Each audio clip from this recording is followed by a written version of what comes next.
25장부터 36장까지의 이 말씀은 이삭과 야곱, 그러니까 아브라함의 아들 백세에 얻은 이삭이죠. 그 이삭의 아들 야곱과에서 쌍둥이잖아요. 예전에 제가 이 쌍둥이를 교회에서 가르치기 발음이 안 돼가지고 참 어려웠습니다. 그래서 야곱과 에서가 뭐지? 그럼 쌍둥이에요. 이렇게 애들이 얘기하면 그래요. 트윈스예요. 이렇게 제가 쌍시옷 발음을 못하던 시절, 네, 그렇게 했던 기억이 납니다. 야곱과 에서가 그 다음에 스토리를 이어가고 있습니다. 오늘 이 스토리들 중에 핵심 부분들을 좀 살펴보려고 합니다. 25장 23절을 보면 여호와께서 그에게 이르시되 두 국민이 내 태중에 있구나. 두 민족이 내 복중에서부터 나누이리라. 이 족속이 저 족속보다 강하겠고 큰 자가 어린 자를 섬기리라 하셨더라. 아멘.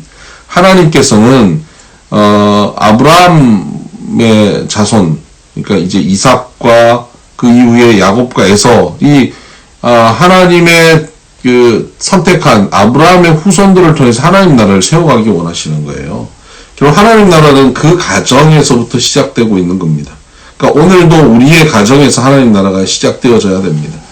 그래서 하나님의 나라를 아브라함을 통해서 이제 시작하셨고, 그리고 이제 이삭에게 이어가시는데, 이삭의 가정에 하나님의 나라의 특징을 지금 자녀들을 통해서 보여주고 계시는 겁니다.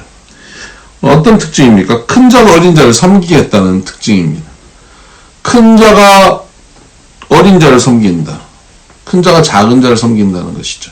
이게 하나님 나라의 특징이에요. 핵심이에요. 신약에 가면 예수님께서도 말씀하시죠. 천국에서는 큰 자가 작은 자를 섬기는 것이라는 거죠. 하나님의 나라는 어떠냐? 큰 자가 작은 자를 섬기는 거예요. 하나님이 우리를 섬겨주시는 것이 하나님의 나라예요. 얼마큼 섬겨주셨어요? 죽기까지 섬겨주셨죠. 그러니까 우리가 먼저 그 은혜를 받은 사람이고 하나님의 나라를 가진 사람이라면 다른 사람에게 너 이거 잘못됐어, 너 믿음 생활 이거 잘못한 거야 라고 지적하기 이전에 우리가 은혜를 아는 사람이라면 다른 사람들을 그 은혜로 섬겨야 하는 사람인 것이죠. 내가 옳고 내가 진리라고 해서 그 진리를 가지고 폭력적으로 강압적으로 권위적으로 말하는 것이 아니라 진리를 가지고 상대방을 죽기까지 섬기는 것이 예수님의 길입니다. 지금 이삭의 이 집안을 통해서 아들들 태어나는 이 사건을 통해서 하나님께서 하나님 나라의 핵심 진리를 그들을 통해서 이루라고 주셨던 말씀입니다. 그러니까 이제 그 당시의 문화는 장자 중심에 흘러가는 문화고 힘센 사람이 주도권을 갖는 문화잖아요. 그런데 그 세상 문화와 완전히 역행하는 방향을 주신 것입니다. 큰 자가 어린 자를 섬깁니다. 큰 자가 작은 자를 섬긴다. 그 가정에서 이 문화를 만드는 거죠. 그러려면 어떻게 해야 됩니까? 에서에게 야, 너는 운명이 결정됐어. 너는 동생 섬겨야 돼. 이렇게 가르쳐서는 섬겨지지 않죠. 그건 섬기는 게 아니라 그냥 굴복이죠. 운명을 받아들이고 굴복하는 것입니다. 근데 그렇게 하는 것이 아니라 큰 자가 작은 자를 섬기는 문화를 만들어내야 됩니다. 아버지가 어머니를 섬겨야죠. 이삭이 리브가를 섬겨야 합니다. 그 주인된 이삭과 리브가가 종들을 섬겨야 합니다. 그 문화 속에서 태어나고 자라는 아이들은 큰 자는 작은 자를 섬겨야 되는구나 하는 것을 자연스럽게 배우게 되는 것이죠. 그래서 큰 자가 작은 자를 섬겨요. 그럼 작은 자가 큰 자가 되죠, 이제. 그러니까 에서가 야곱을 섬기면 야곱이 큰 자가 돼요. 그러면 큰 자가 된 야곱은 어떻게 합니까? 에서를 또 섬기는 거예요. 그럼 에서가 또 큰 자가 되죠. 그럼 에서는 어떻게 합니까? 야곱을 섬기는 거예요. 그렇게 서로가 서로를 섬기는 삶을 섬김의 선순환 구조가 이루어지는 게 이게 천국이에요. 이게 하나님 나라예요. 이삭의 집안을 통해서 이삭이 리브가 섬기고 리브가 이삭을 섬기고 그것을 본 에서가 야곱을 섬기고 야곱이 에서를 섬기고 리브가와 이삭이 또 종들을 섬기고 종들이 또 주인을 섬기고 이런 선순환 구조, 섬김의 선순환 구조가 이루어지는 공동체 가정을 만들어서 에서와 야곱의 관계가 그 안에서 자연스럽게 이 하나님 나라의 문화를 익혀가기를 원하시는 것이죠. 이것이 하나님 원하시는 겁니다. 그런데 이삭의 가정은 그렇게 가지는 못합니다. 여러분 성경 보실 때 뭐 아브라함, 이삭, 야곱, 요셉 다 위대한 사람이고 모세도 마찬가지고 다윗도 마찬가지 다 위대한 사람들이지만 그들은 사람이에요. 그들이 완벽한 하나님의 모습이 아니에요. 뭐 나중에 성화될 모습들은 있지만 그 과정은 철저하게 사람이고요. 심지어 우리보다 못한 모습이 많습니다. 우리보다 신학적으로도 아주 낮은 수준의 위치에 있고 하나님에 대한 이해도 우리보다 낮은 수준의 위치에 있는 모습들을 많이 볼 수 있습니다. 그러니까 성경에 나와 있는 이 사람들이 대단한 사람이라고 착각하시면 안 되고 그런 모습으로 바라보면서 이 사람들의 행위를 그대로 모방하려 하면 안 됩니다. 잘못된 것들을 보면서 타산지석으로 삼으셔야 합니다. 자, 26장으로 넘어가면 그 땅에 흉년이 들어요. 그 또 아브라함이 했던 것처럼 그도 또 애굽으로 내려가려고 하죠. 그런데 여기에 차이가 있는 것은 애굽으로 내려가는 그에게 하나님께서 말씀하셔요. 이 땅에 머무르라. 그래서 그는 그 말씀을 듣고 멈춥니다. 이것이 그에게 큰 은혜이죠. 그러고 나서 그 땅에서 농사를 짓는데 12절, 26장 12절 그 해에 100배나 얻었다. 목축업자가 하나님의 말씀을 가지고 새로운 환경, 낯선 환경 속에 놓였지만 하나님께서는 말씀을 순종하는 그에게 100배의 결실을 주십니다. 여러분에게도 이런 은혜가 있기를 바랍니다. 네. 낯선 환경에 놓일지라도 두려운 환경이라 할지라도 자신이 없지만 하나님 말씀에 순종하면 하나님께서 거기서 하나님이 책임져 주시는 것을 경험케 하실 것입니다. 그리고 그 이후에는 그 굉장히 유명한 그 우물 분쟁이죠. 물러서고 하는 겁니다. 이것은 힘이 없어서 도망치는 것, 명분이 없어서 도망치는 것도 아니고 하나님에 대한 온전한 신뢰 때문에 내가 이 우물 없어서 산다 하는 마음으로 물러서는 것입니다.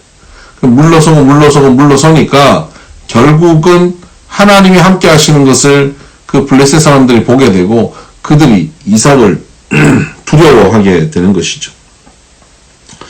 그리고 마지막에 그 브엘세바에 가서 그가 하나님이 주시는 복을 풍성히 누리면서 25절에 이삭이 그곳에 제단을 쌓고 여호와 이름을 부르며 거기 장막을 쳤더니 이삭의 종들이 거기서도 우물을 받더라. 여호와 이름을 부른다라고 하는 것이 간혹 나오는데요. 그래서 하나님께 예배한다 하는 것입니다. 하나님과 깊은 관계, 은혜의 관계에 영적 부흥이 일어나고 있다는 것이죠. 예배의 회복입니다. 그러니까 물질적인 회복, 정치적인 회복, 뭐 이런 회복, 건강 회복, 이런 회복도 중요한데 가장 중요한 것은 바로 이 예배 회복이 일어나야 됩니다. 여러분의 삶 가운데 이 예배 회복이 일어나기를 바랍니다.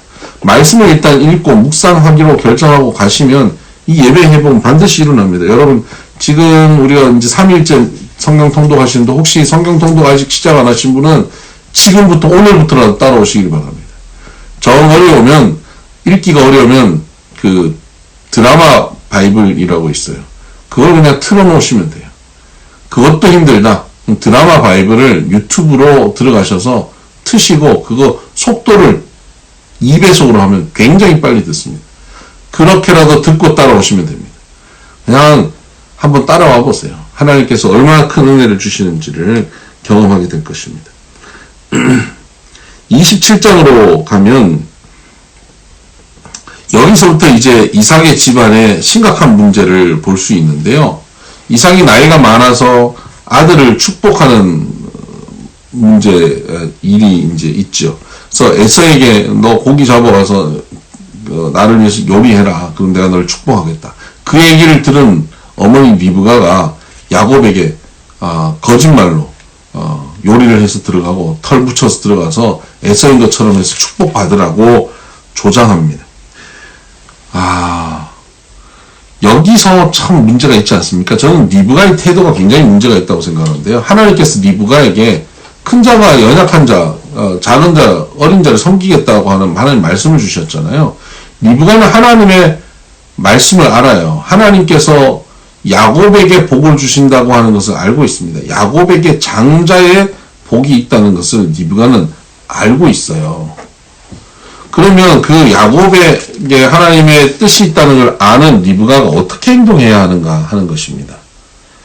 여기서 리브가의 행동이 참 심각한 문제를 발생시켜요. 형제들의 관계를 완전히 틀어놓고 이 가정을 너무 힘들게 만듭니다. 리브가는 하나님의 뜻을 이루려고 하는 행동이었어요. 야곱이 들어가서 장자의 복을 받게 하는 것. 이 리브가는 하나님의 뜻, 자기가 들었던 분명한 하나님의 뜻을 이루려고 하는 행동이죠. 근데 그것이 인간적인 행동이었다는 것이죠. 여러분 어제도 봤잖아요. 아브라함과 사레에게 하나님의 약속의 아들을 주시겠다고 하는 것 하나님의 뜻이죠. 그것을 인간적인 방법으로 이루려고 하다가 하갈을 통해서 이스마엘이 태어나는 것. 리브가가 하나님의 뜻을 분명히 알면서도 인간적인 방법을 동원해서 축복을 받게 하죠. 근데 이 이삭이 축복 기도한 것이 과연 대단할까요? 나중에 에서가 와서 축복 기도해달라고 했더니 이삭이 뭐라 그러냐면 네 동생이 속이고 와서 다 받아갔다. 더 이상 축복할 게 없다 그래요. 그랬더니 그것 때문에 또 에서가 막 굉장히 화를 내죠. 에서가 되게 믿음이 좋은 것 같습니다. 이 아버지가 축복 기도하면 축복이 임하고 안 하면 안 임하고 이렇게 생각하는 그 믿음이 대단한 것 같아요. 여러분 이 이삭의 축복 기도를 한번 생각해 보십시다. 축복 기도를 하면 그대로 이루어지는 건가요? 축복 기도라고 하는 것이 이삭이 축복 기도를 하면 하나님 꼼짝없이 하나님이 이삭이 기도하는 대로 응답을 하셔야 되는 이삭의 축복 기도에 매여 있는 분이 하나님이신가요? 절대 그렇지 않아요. 하나님은 이삭의 축복 기도에 따라서 움직이시는 분이 아니에요. 하나님의 뜻에 따라서 역사하시는 분이시죠. 그러니까 이삭이 축복 기도를 제대로 하는 사람이라고 하면 그가 기도를 평소에 자녀들을 위해서 축복했다면 뭘 깨달아야 되냐면 리브가를 통해서 하셨던 말씀 큰 자가 어린 자를 섬길 것이라는 걸 깨달아야 돼요. 그래서 나중에 나이가 들어서 노년에 축복할 때 야곱에게 장자의 복을 축복했어야죠. 그리고 이삭에게 그 다음의 복을 나눠야 되고요. 에서에게 나눠야죠. 이삭이 그 하나님과 그 교제가 풍성하지 못했던 겁니다. 나중에 그 아들 야곱은 12아들을 낳고 나중에 고생 끝에 나중에 애굽에 이제 요셉 따라 가잖아요. 나중에 나올 얘기지만. 근데 나중에 그 야곱이 죽기 전에 요셉의 아들 에브라임과 므낫세를 축복할 때 어떡합니까? 므낫세가 맞인데 므낫세 머리 왼손을 에브라임 머리 오른손을 이렇게 어긋맞겨서 올립니다. 그랬더니 야곱이 잘못됐다 그랬더니 안다 아들아 내가 안다 그렇게 하죠. 그러니까 이 야곱은 알고 있었던 겁니다. 하나님의 축복의 하나님의 뜻을 알고 있었던 것이죠. 그 뜻 하나님과 교제하면서 그 뜻에 맞게 축복 기도를 한 거예요.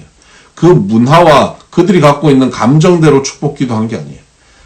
기도라고 하는 것은 내가 간절히 빌어서 지성을 빌어서 감천해가지고 하늘을 감동시켜서 내 뜻을 이루는 게 기도가 아니라 기도하면서 하나님과 교제하고 하나님의 뜻을 알아서 순종하게 되는 게 기도입니다.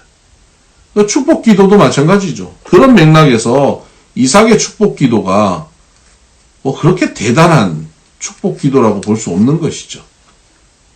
근데 그것 때문에 또 에서와 야곱은 굉장한 어려움을 겪게 되죠.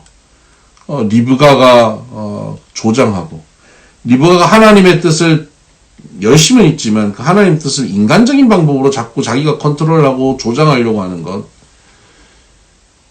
그리고 이삭이 그 하나님의 뜻을 분명히 알지 못했던 것 야곱과 에서가 하나님의 뜻에 대해서 신앙적으로 낮은 수준의 신앙을 갖고 있었던 것 이런 게 다 문제였습니다.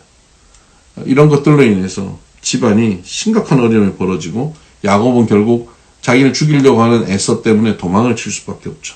그 외삼촌 집에 도망을 칩니다. 가다가 베델에서 돌베개 베고 자잖아요. 그리고 거기서 하늘에서 천사가 오르락 내리락 하는 거 보면서 그곳에 기름 붓고 그것을 베델이라 이름 짓습니다. 하나님께서 네가 어디로 가든지 너를 지킨다고 말씀하시거든요. 28장 15절 내가 너와 함께 있어 네가 어디로 가든지 너를 지키며 그렇게 말씀하십니다. 그리고 다 이루기까지 너를 떠나지 않겠다라고 말씀하시죠. 근데 그가 거기를 베델이라고 이름 짓고 떠납니다. 이게 좀 심각한 문제인데요. 베델은 하나님의 집이라는 뜻입니다. 사실 지금 이곳에서 하나님을 만났다면 하나님이 함께 하신다고 느꼈다면 그곳을 하나님의 집이라고 이름 짓고 떠나는 게 아니라 하나님과 동행했어야 됩니다. 그런데 그 이후에 그의 삶을 보면 하나님과 동행하는 삶 같지 않아요. 외삼촌 집 나반의 집에 가서 뭐 결혼하고 애 낳고 뭐 재산을 키워나가는 과정 속에서 철저하게 인간적인 방법을 사용합니다. 그래서 그 집안의 모습이 뭐 레아와 라헬과 결혼하고 비라와 실바 뭐 첩들을 두고 하는데 이게 하나님 믿는 사람들의 모습인가 할 정도의 모습이고요. 이 자매들의 모습도 기가 막힙니다. 그러니까 교회는 다니는데 요즘으로 치면 뭐 주일날 교회는 가는데 일주일의 삶은 그냥 세상 사는 것 차이 없는 뭐 우상도 섬기고 말이죠. 외삼촌 집에서 나중에 도망치는데 라헬이 또 아버지 우상도 훔쳐가고 뭐 이런 신앙적으로 바람직한 모습이 아닌 모습이 그들에게 있죠. 그렇게 나중에 도망하고 나서 32장에 가면 그 사이에 이제 레아와 결혼하고 라헬과 결혼하고 그 첩들을 두고 해서 4명의 아내 속에 11명의 아이, 나중에 또 베냐민까지 나와서 12명의 아들을 낳습니다. 32장에 가면 그가 이제 나반의 집에서 도망쳐서 이제 자기 아버지 집으로 가는 길에 하나님의 사자들을 만나죠. 32장 1절 하나님의 사자들을 만났다. 그 하나님의 사자를 보면 하나님의 군대라고 이름 짓고 마하나임이라고 부르죠. 여러분, 와, 하나님의 사자들, 하나님의 종들이 저기 가네. 와, 하나님의 군대다. 와, 신기하다, 놀랍다, 은혜 받았다, 감동받았다. 끝. 사실 그가 거기서 하나님의 군대를 붙잡아야 됩니다.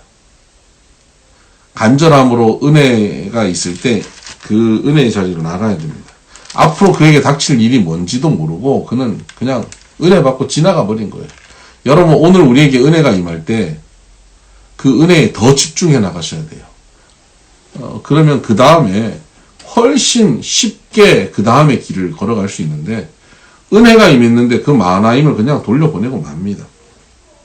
그리고 나서 형 에서가 군사 400인을 이끌고 온다는 소식을 듣고 그는 인간적인 방법으로 재산 떼를 나누고 자녀를 나누고 해서 형에게 보내고 형의 마음을 가라앉혀 보려고 하죠. 그런데도 안 되니까 그는 야복 강가에서 이제 건너가지 못하고 이러지도 못하고 저러지도 못할 때 하나님의 사자가 나타나서 씨름하죠.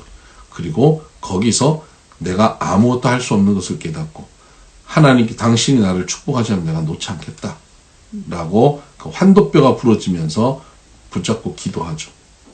그때 하나님께서 그를 축복하여 주십니다. 너를 이제는 이스라엘이라고 하라. 네가 하나님과 겨루어 이겼다. 즉 네가 내 자식이라는 거예요. 어떻게 하나님을 이깁니까? 빛나가 저한테 팔씨름 이기거든요.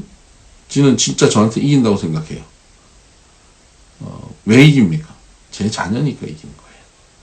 그러니까 아빠는 아들이나 딸에게 팔씨름 져줘요. 하나님이 이 야곱에게 져주신 거예요. 그게 이스라엘이에요. 네가 이겼다.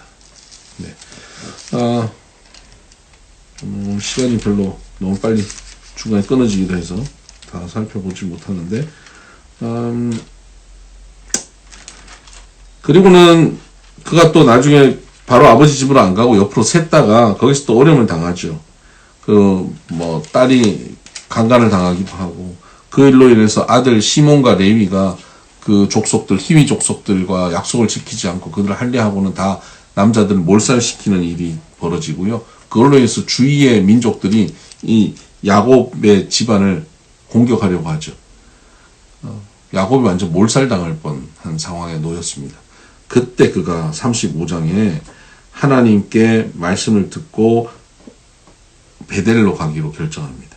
3절, 35장 3절, 우리가 일어나 베델로 올라가자. 그리고는 그들에게 우상의 모습들, 이방 신상들 다 버리고 귀골이 다 버리게 하죠. 그러니까 야곱의 집안이 하나님을 온전히 잘 섬기는 그런 자녀들이 아니었는데, 이제 이 아버지가 자기의 신앙을 자녀들과 아내들에게 이게 전수하게 되는 시기죠. 이 위기의 시기에 믿음이 나누어지게 되었습니다. 그리고는 그곳에 가서 함께 예배를 하는데 7절 그곳을 엘베델, 베델의 하나님이라고 이름 짓습니다. 야곱의 믿음이 이제 자녀의 믿음으로 고백되어지게 된 것이죠. 네. 이런 과정, 이제 그 이후에 또 야곱의 가정의 이야기, 또 12아들 이야기가 그 이후에 이제 펼쳐질 것입니다. 오늘 여기까지 이렇게 함께 읽어 나갑니다. 오늘도 하나님 말씀 가운데 큰 은혜가 임하기를 주의 이름으로 축복합니다. 샬롬!